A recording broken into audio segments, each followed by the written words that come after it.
Hello mga kasambahay, magandang tanghali sa inyong lahat, sa lahat ng taga-panood ko ng aking mga videos, sa gandang tanghali ko sa inyo. So ganyan guys, magluluto ako ng gulay. Siyempre, dahil wala akong ibang gulay na pwedeng lang kalabasa tapos saluyot. So enough na yan sa amin guys, sa mga bus ko. Then nagprito ako ng bangus. Ay hindi siya bangus, pampanopan. Yan yung aking pampano. Yan, maluluto siya. Malapit na. Tapos yung aking sabaw. Tapos mag-slice ako ng sibuyas para sa gulay. Tanggalin ko na yung yung isda.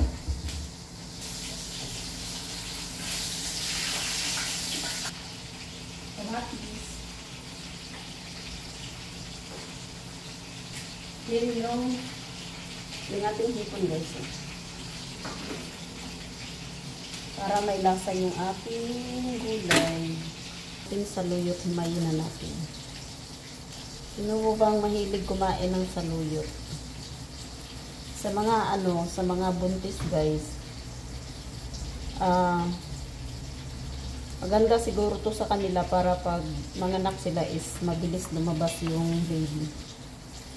Naalala ko dati yung kapatid ko, yung mahilig siya sa ganito, sa saluyot. Alam niyo ba guys, nung nanganak siya, wala pa yung kamadrona. Lumabas na yung pamangkin ko. So, isa din ata yung nakatulong to. Kasi di ba madulas ko. Well, sa ano ko lang yun ha. Pero wala namang masama na gawin para lang sa ikakaligtas sa mga buntis, no? Para hindi na sila mahirapan ba, no?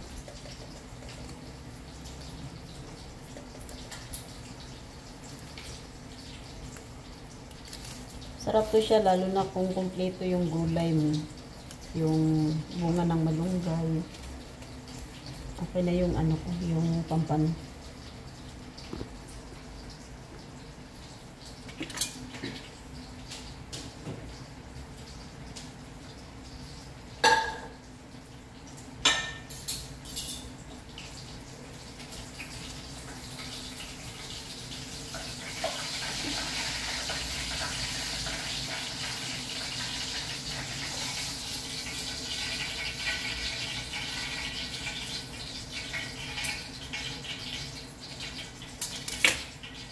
Ito na yung ating pampano. Pampano.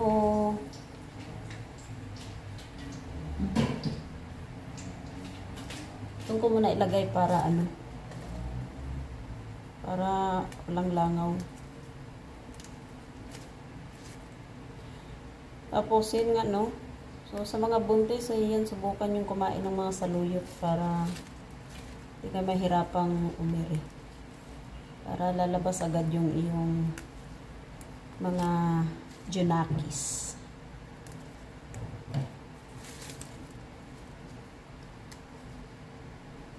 Mamang hindi mapakali pag nandito yung guys, hindi yan siya mapapakali sa isang tabi lang ba.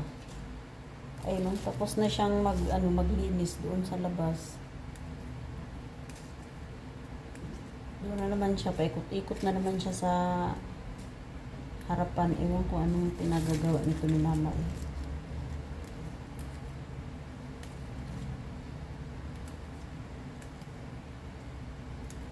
Dito guys yung sa city napaka dollars ng mga bilihin. Pero sa probinsya dinadaan-daanan lang to sa mga dinadaan-daan lang to ng ibang tao, lalo na yung mga hindi mahilig kumain ng saluyot ba. Ni-ignore lang nila to. Pero kadalasan na yata ngayon kadalasan na yata ngayon is kumakain na yata ng mga saluyot. So itong kalabasan na to, sobra ko to kahapon. Yung mama, hindi napakali. Ma! Cut What are you doing there, ha? Ano ginagawa mo, Mang? Ano ginagawa mo? Ay, mapasuyo ng kutsilyo, Mang.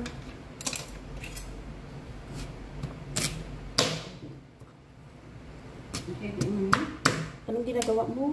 Nanuglay. Nagbuklas ko sa mga Suklay, ayan yung suklay ko. May dala kang suklay?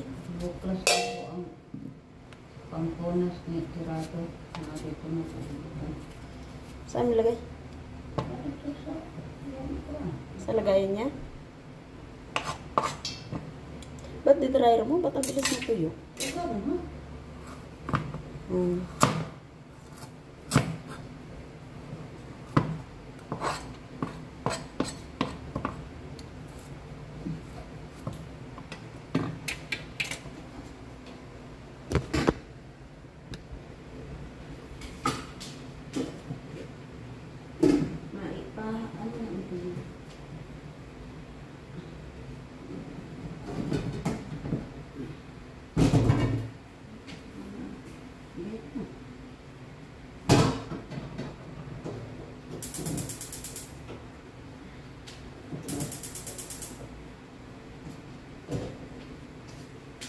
Nilipat ko yung ano kasi doon sa malakas para bilis maluto.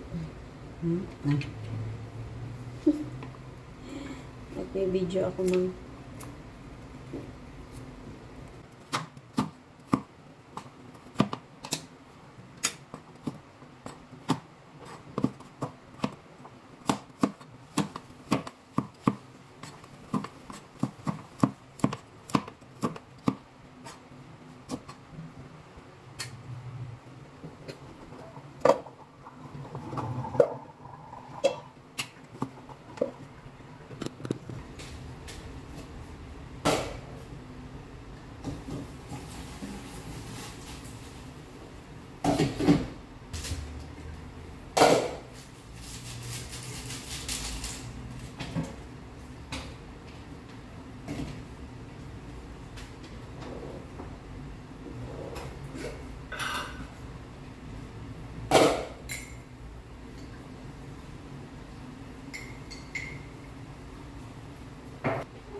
Usap ko na wala bigla.